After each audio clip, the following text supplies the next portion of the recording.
На минувшей неделе министр иностранных дел Эрлан Абдулдаев принял участие в заседании Совета глав МИД Шанхайской организации сотрудничества. Стороны обсудили вопросы, которые будут на повестке дня во время встречи глав стран-участниц ШОС. Во время поездки в Китай Абдулдаеву присвоили звание почетного профессора Китайского народного университета. Он также дал интервью китайскому каналу CCTV. Подробнее расскажет Диана Мамекова. Церемония награждения в Китайском народном университете организована специально к приезду Эрлана Абдулдаева. В присутствии преподавателей, студентов и журналистов двух стран министру иностранных дел присвоили звание почетного профессора вуза. Выступая перед собравшимися, Эрлан Абдулдаев удивил всех своим знанием китайского языка. Дипломат рассказал, как 36 лет назад поступил на факультет востоковедения МГИМО, а затем 10 лет жил и работал в Китае, поэтому в совершенстве владеет китайским языком. 从05年到现在为止，我没有很多机会用中文，所以请原谅。下面我用俄文给你们讲话。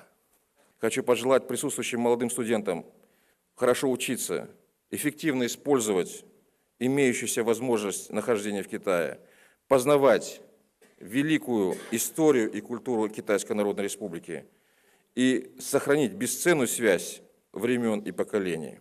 Эрлан Абдулдаев в рамках своей поездки дал интервью и местному каналу CCTV. Диалог шел о двусторонних отношениях в политической, экономической и культурно-гуманитарной сферах. Министр коснулся и предстоящего государственного визита президента Сооронбая Джейнбекова в Китай и немного раскрыл темы встречи лидеров двух государств.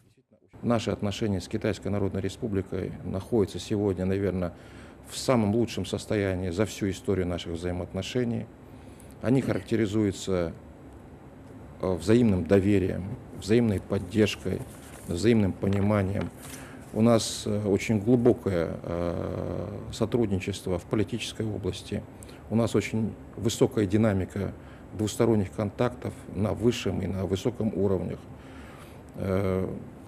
База наших двусторонних отношений насчитывает более 200 соглашений.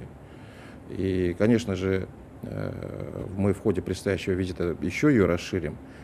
Хотелось бы отметить, что мы будем готовить новую декларацию. Принципиальная договоренность достигнута.